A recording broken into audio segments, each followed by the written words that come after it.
Good evening. My name is Sandro Burgos, Hearing Officer for San Francisco Public Works. Sharice Waiters is the clerk of this hearing. This hearing is being recorded via Zoom and will be available afterward through a link on the San Francisco Public Works website, sfpublicworks.org. As this is a virtual hearing, there is no sign-in sheet. So if you would like to receive information about the results of this hearing, please send an email to the email address listed on the hearing notice. This public hearing is being held to consider one item. Hearing Order 212125. To consider removal of 13 street trees with replacement adjacent to 1101 Illinois Street. 94 additional trees will be planted as new street trees as part of the Potrero Power Station Mixed-Use Development Project. Tree removal permit number 800193. Staff approved the removals and the public protested. Now, my job as the hearing officer is to gather the facts for the hearing item, listen to your testimonies, and help our Director of Public Works make determinations. I will not be making any decisions today. Instead, I will forward the findings from this hearing and make my recommendation to the Director. The Director will make the final determinations. When the Director's determinations are made, the Department will notify you of them if you have provided contact information. The hearing will proceed as follows for the one case. I will ask Public Works staff to speak first and present the case. There is no time limit for this presentation. Then I will allow the property owner, appellant, or applicant to speak. Then any member of the public or witness who wants to speak. Each speaker will have up to 3 minutes to speak. The clerk will motion the time for all speakers and will indicate when the speaker has 30 seconds left. If you are a party to this proceeding, I will call on you to speak. If you would like to use visual materials in your presentation, please let me know before you speak. You will then have the standard 3 minutes to provide your comments. If you are a member of the public or witness who wants to speak, wait for me to call for public comments. Then use Zoom's raise your hand feature if you're on a computer to put yourself in the queue to speak. If you are dialing in on your phone, dial *9 to indicate you're raising your hand. When it's your turn to speak, I will recognize you. If on your phone and you're muted, press *6 to unmute yourself. If you would like to use visual materials in your presentation, please let me know before you speak. You will then have the standard 3 minutes to provide your comments. Comments and questions should be addressed to me and not to the department or the applicant. If you cannot finish your comments within the allotted time, you may submit written testimony to me by the end of this hearing. If I feel that a question is warranted, I will ask the question. After all the comments are completed, I will close the item. We will now begin the hearing. At this time, we will open the hearing to public comments. Members of the public may make comments on matters that are within the department's jurisdiction, but not on today's agenda. Are there any public comments at this time? Hi, my name is Michael Nolte. Public Works has a lot of hearings about tree removals, and ever since the city has given the jurisdiction of the trees, the sidewalk trees and the landmark trees under the jurisdiction of the city and county of San Francisco, there is a registry that exists that was done some time ago of all the tree canopy, and part of that registry was mentioning if and when a tree is removed, there is a box for that, and the city is not making use of it.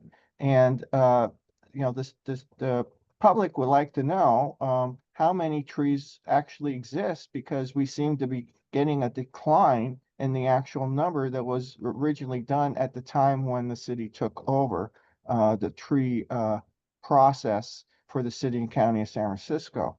So one, if it's possible to get a clearer picture of how many trees exist in the city and county of San Francisco under the jurisdiction of DPW and other city departments. Two, can we fix the problem of actually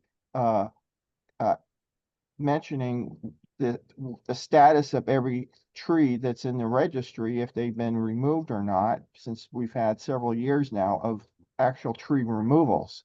So, and three, how can we report be generated to city officials, because the city keeps on coming back to the budget hearings to, get more money, from our elected officials on a yearly basis. So could this be something that could be done in the future? So one, the public knows the exact number of the tree canopy. Two, there be, more transparency. And three, we can, go forward with, making sure, they can see that trees that have been removed, that they are actually planted. Thank you. Are there any other public comments at this time?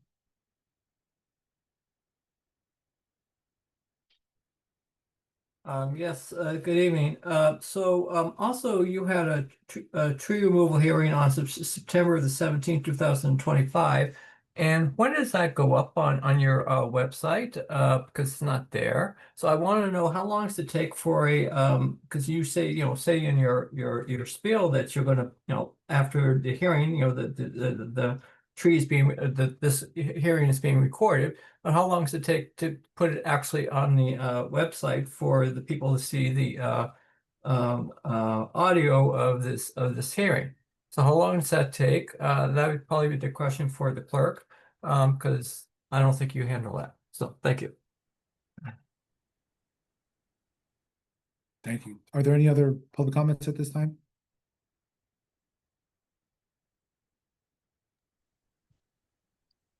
Mr. Burgos, I'd like to respond.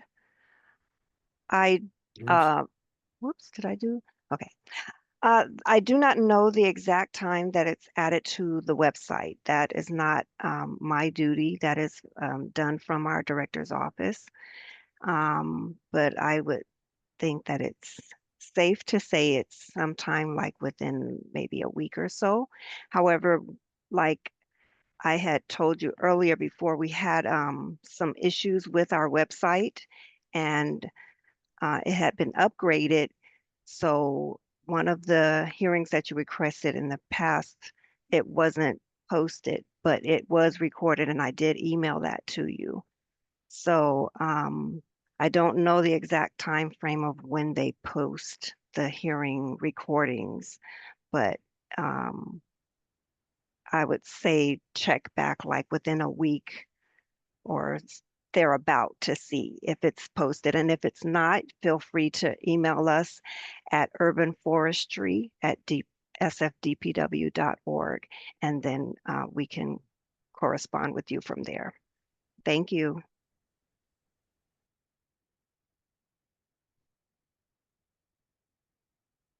Are there any more public comments at this time?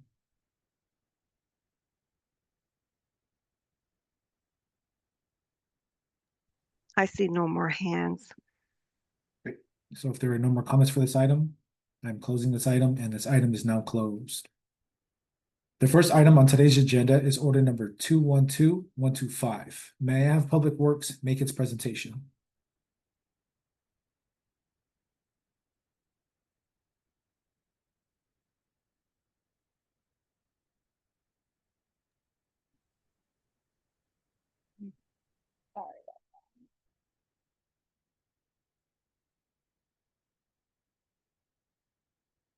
Okay, can everyone see my screen? Yes, we can. Okay. Good evening. My name is Susan Nawberry. I'm the staff representative for the Bureau of Urban Forestry tonight. And this tree removal hearing covers just one case. We have just a little short preamble that is basically a summary of the basis for tree removals, application denials and approvals. So we always talk about, and our regulars know this presentation very well, we try to ensure a safe, clean, and green infrastructure within the public right-of-way.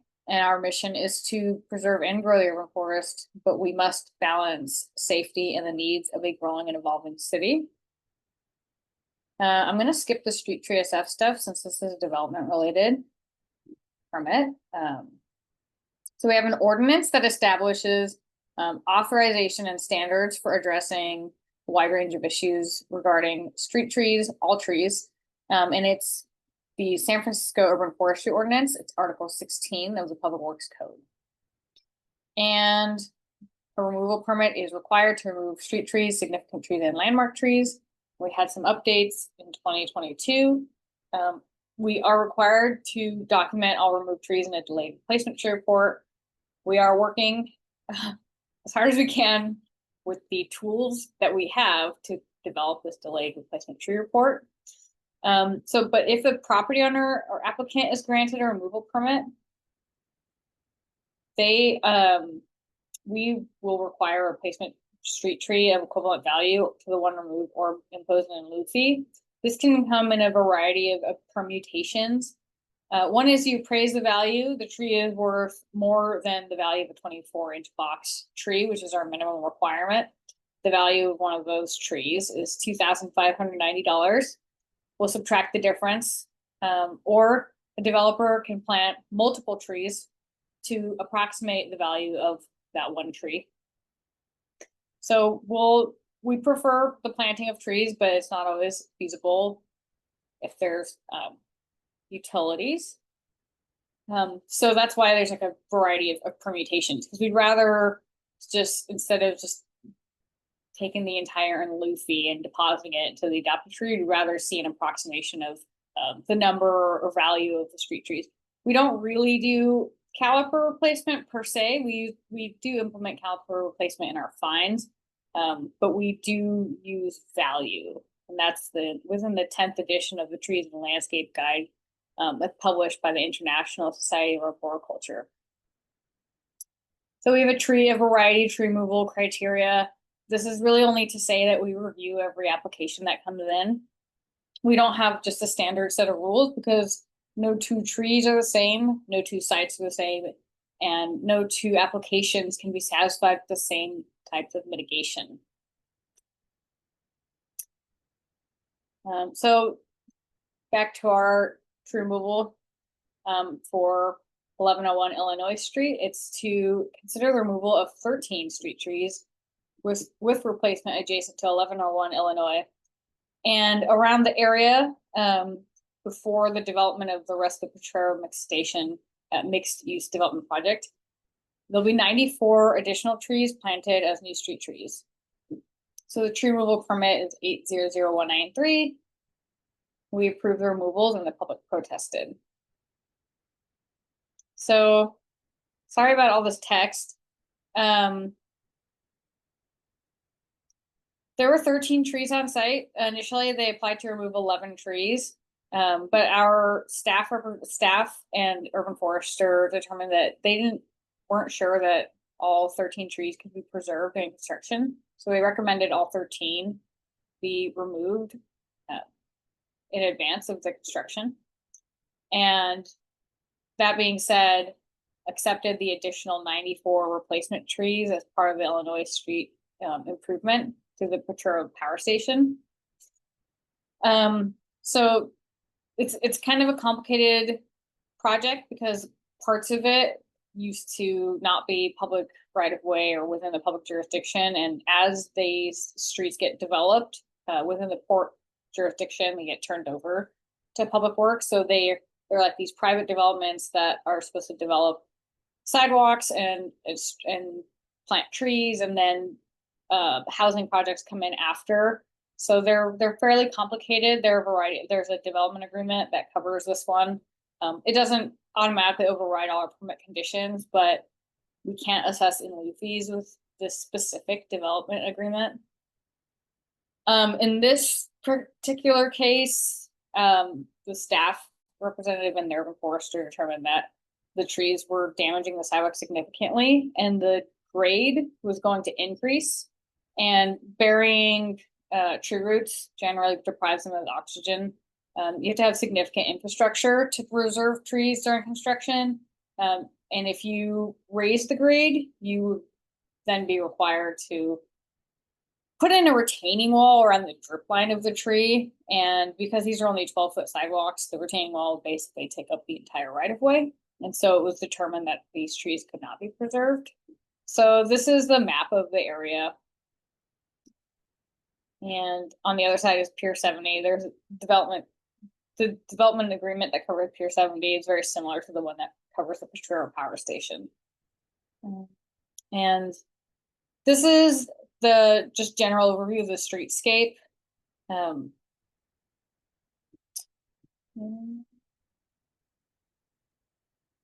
The spec indicating that there are existing trees to be removed here. They were proposing Little Gem magnolias because there are power lines here. So that's kind of a tricky thing to balance, is the extremely small stature tree with the loss of these larger trees, larger stature trees. So if you can see on the right, that Melaleuca, that's not even at maturity, and then that Little Gem, that is at maturity. So it's possible, like if we're looking for more canopy, that you could have power line friendly trees that have a wider canopy. But we're open to that. We're actually pretty happy about the 48-inch box size, because magnolias do take a while to establish. So this is just a continuation of the street improvement plans, and it's just to demonstrate that there will be tree-lined streets throughout. And unfortunately, looks like, yeah, variety of power lines on the right here, but. So these are the trees. You can see there is significant sidewalk damage. They are fairly healthy trees. They're always interesting structurally, but they don't generally fail based on their structure. Unfortunately, you would need to expand the basin significantly and bring the path of travel down to 4 feet, which really does conflict with our Better Streets plan for new development. Whether or not these trees could be preserved, again, with the sidewalk grade increasing, it's a very high likelihood that you would cut at least 90% of the roots here. Otherwise, the trees as they stand are in good condition. The sidewalk is in poor condition. It could be repaired if there's no development occurring, but since the grade is changing again, there wouldn't be a way to preserve this tree without creating a retaining wall that's at least the size of the drip line, which conflicts with this path of travel. Yeah, so another just side view of the tree. All those, like the pattern on the bark is normal. It's called exfoliating bark. So like the trees in terms of their health are perfectly fine. Yeah, so they generally have pretty good structure. Like this one could use some structural work. Again, like these trees are in pretty good condition. It's just the development that conflicts with their existence. And same here, like raising the grade, and then they're not at maturity, but you have these high voltage power lines. So the repeat topping for the power lines would be problematic for these trees in the long term. And then more sidewalk damage, which, in the short term could be repaired. But again, if we're raising the grade, you're basically depriving the roots of oxygen and so on.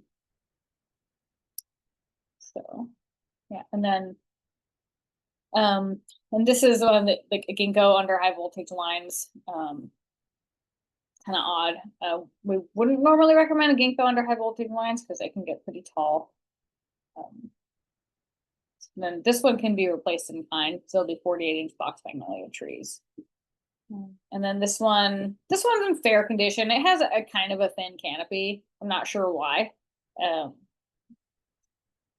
Probably because it has a girdling root. So this one, like, take it or leave it. It could be approved just as it stands. And it has some poor structure. You can't regrow that canopy on the inside. So long term, like this tree is probably not very sustainable to maintain and preserve. You're not really going to get that much more canopy growth out of a tree that has pretty thin interior structure like this. And yeah, it's probably because it has this girdling root here on the bottom. It's like a girdling root is a small root, and in the nursery it grows in this 15-gallon container size, and if you don't cut it or loosen it, it grows and strangles the tree over time. Right. So This tree looks like it's in a little bit worse health, probably because it's a cork oak and it's probably struggling a little bit here in this paved environment. And same with this one. So again, cork oaks get really, all these trees are tall stature trees and they are planted under power lines. So that's kind of why sorry about that. Having a little bit of issue with my PowerPoint, but that, that pretty much concludes our presentation. Is the development pretty much just conflicts with the roots of the trees here, and raising the grade would basically cause the trees to decline immediately. And we thought that 94 replacement trees would mitigate the removal of 13 trees.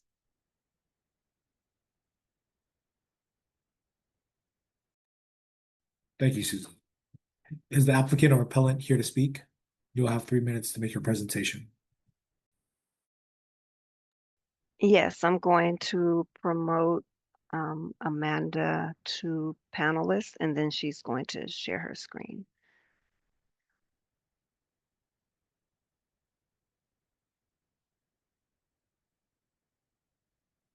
Ms. Wolf, now that you're here, we'll need you to unmute yourself, and then you should be able to share your screen as well. Can you hear me? I can hear you. Just Okay, one great. moment. I'm it changed some settings for a second, so Okay. let me. And what is the name of the second person that you wanted me to? Would you be able to promote Tina Chang, because she will follow me just right after with a brief statement.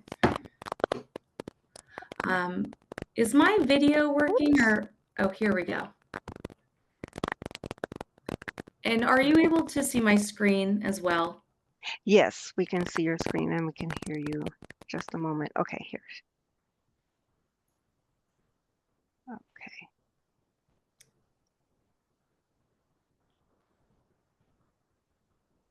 Okay.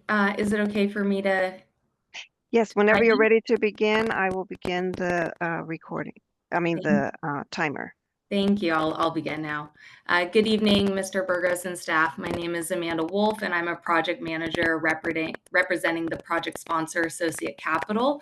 I'm also joined by several members of our project team that's listed here. In partnership with PG&E, who's the fronting property owner of this location, we are proposing to improve existing hazardous conditions with an enhanced streetscape that is safe, welcoming, and promotes long-term tree vitality. To complete this, we are seeking your approval to remove 13 existing trees, and we will be replacing those trees with 15 new trees along that same street, as well as the other trees that Ms. Nawberry mentioned. Today, along Illinois, the roots of the existing trees are causing severe sidewalk uplift in several locations, creating a hazardous sidewalk condition. It's feeling more urgent as we're about to open our first residential building next month and are eager to improve the conditions as we invite more residents into the neighborhood.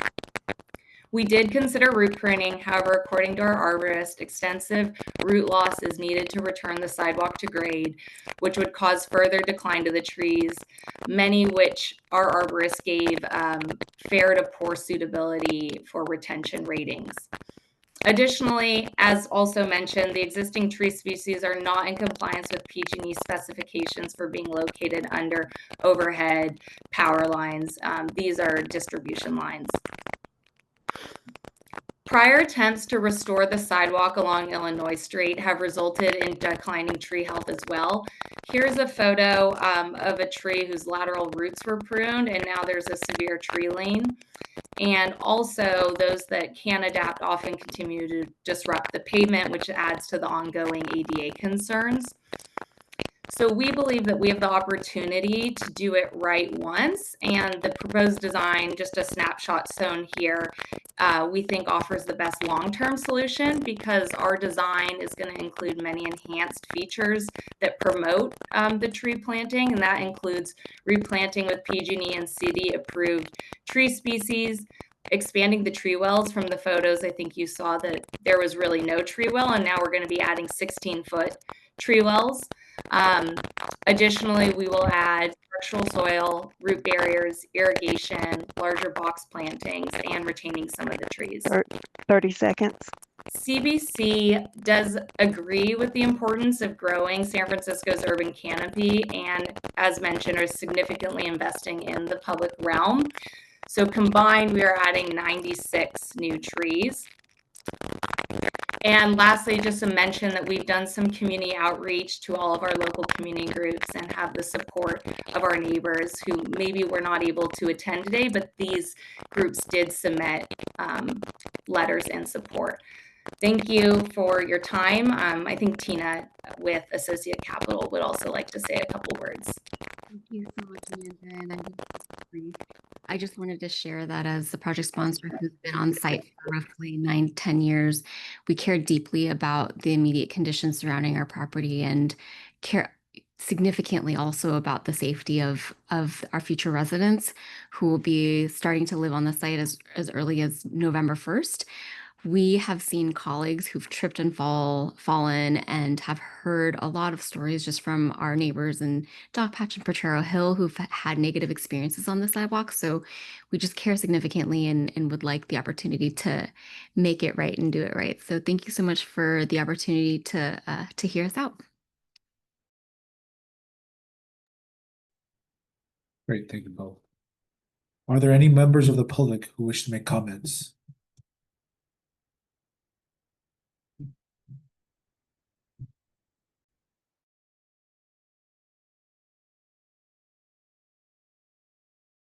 Hi, can you hear me? Yes, we can hear you, Josh. Go ahead. Okay. Yeah, there was a mention that basically the development conflicts with the roots of the trees. I'm very curious about what alternatives were considered here because we haven't heard a lot in that area. San Francisco's 2021 Climate Action Plan Strategy HE for Healthy Ecosystems 5-4 calls for by 2023 a policy to require preservation of mature trees during development or infrastructure modifications, and for planting a basal area equivalent of mature trees whose removal is unavoidable. So that policy was supposed to have been in place 2.5 years ago. And I've heard reasons why the removal was approved, but I've heard these kinds of reasons over the years many times, and sometimes they're not true. For example, in 2020, BART over its escalators. Well, we found out that most of those removals were to temporarily lay down construction materials, particles. 2019, the Mayor's Office on Community Investment Infrastructure, OCII, sought to remove dozens of trees on Folsom Street between 2nd and Embarcadero for grading. Same thing here. Turns out those didn't need to be removed, and that was just a construction convenience, and several of those big, healthy trees still standing as a result. In 2022, SFMTA sought to remove dozens of trees along Folsom for its bike lanes and streetscape improvements. Turns out many of those were unavoidable, and many of those were avoidable and are still standing. Even my very first tree removal appeal back in 2017, which was for a mixed-use development in Potrero Hill that sought to remove 2 trees for a power vault, and same thing, overhead lines, didn't have to happen. Only one went, and the other one is still there. And while 94 trees sounds great, that's great until you learn how many of those aren't going to make it, because 48-inch box trees are not very drought tolerant and are going to need an incredible amount of water just to establish. And the fact that you're replacing large structured trees with these tiny little magnolia small gems. Here's my point.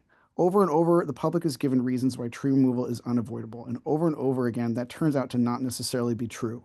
Now we have the city's own climate action plan that calls for deeper introspection and analysis of alternatives to stop doing business as usual, all while this is happening in a city with the smallest urban canopy of any major city in the United States, around 13%, and data indicates this is getting smaller. And the tree canopy in this particular neighborhood is even worse. We've got to do better. We're living in a time that demands we do not do business as usual.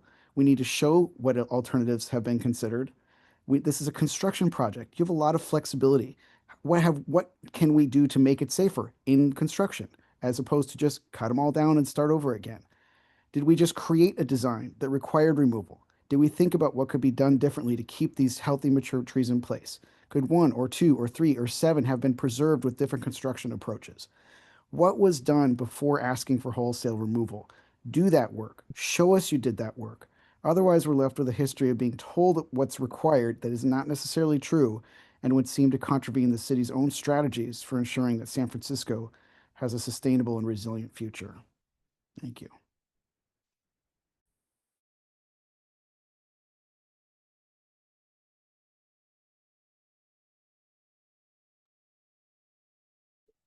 John, it's your turn to speak. Good evening. So it seems that again, this is a removal of everybody was contradicting about how many trees are being removed and how many are being replaced. So we have multiple numbers being given here during 3 presentations.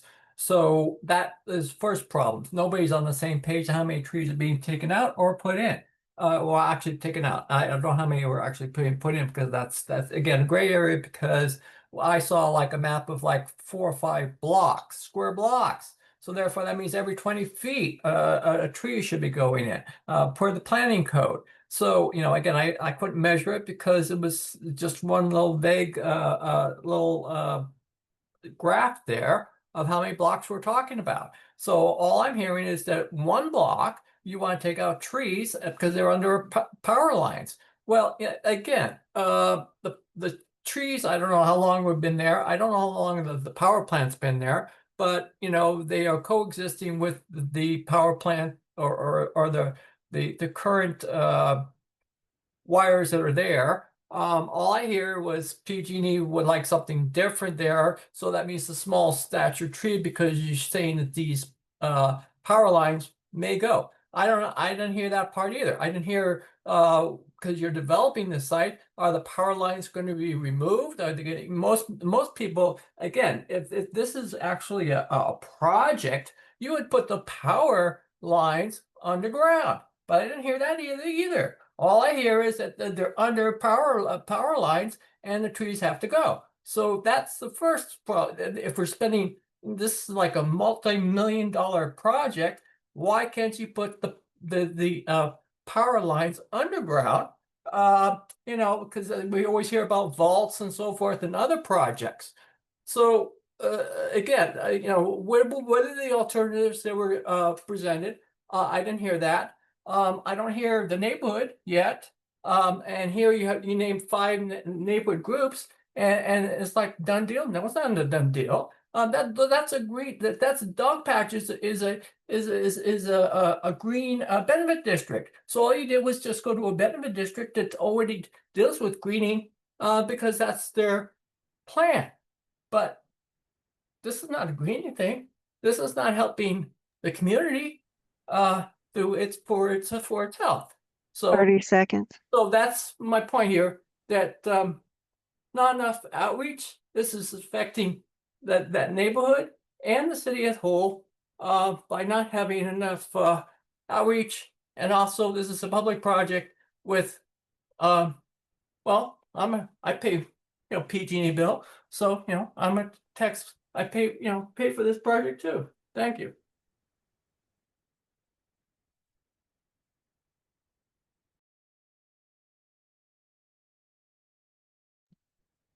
The floor is yours. Hi, my name is Michael Nolte, and I kind of agree with some of the public comments that have been already raised, and then I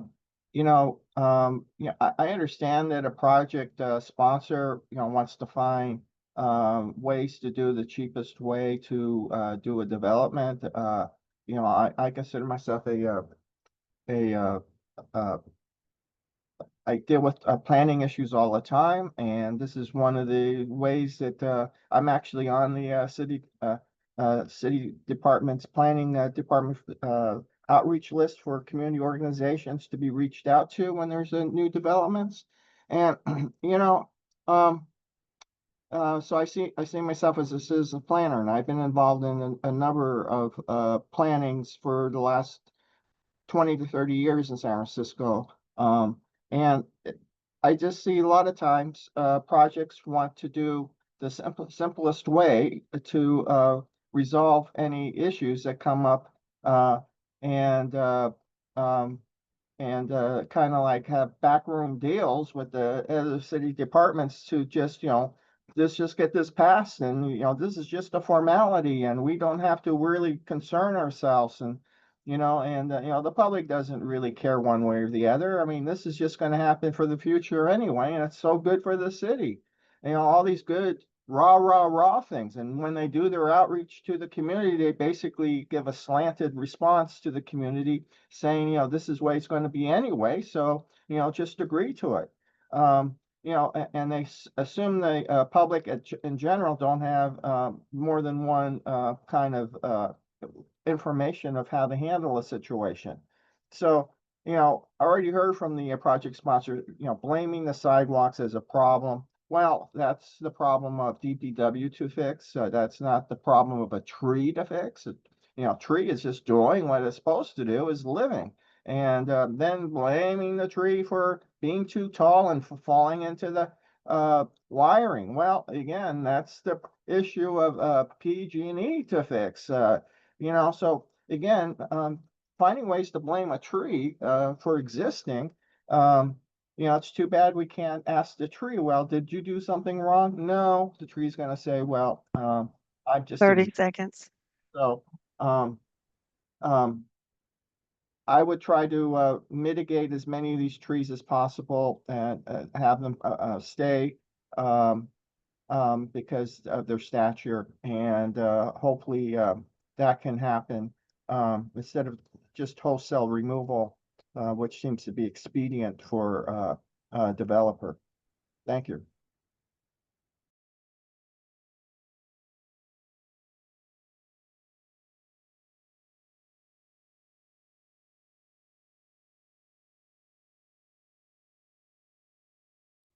Are there any more public comments at this time?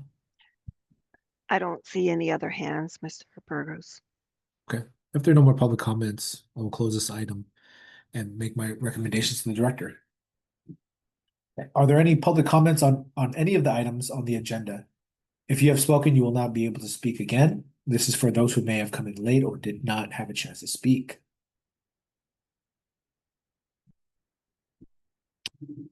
Seeing none, if there are no more public comments, I'm closing this hearing, and this hearing is now closed. Thank you, everybody. Have a good night.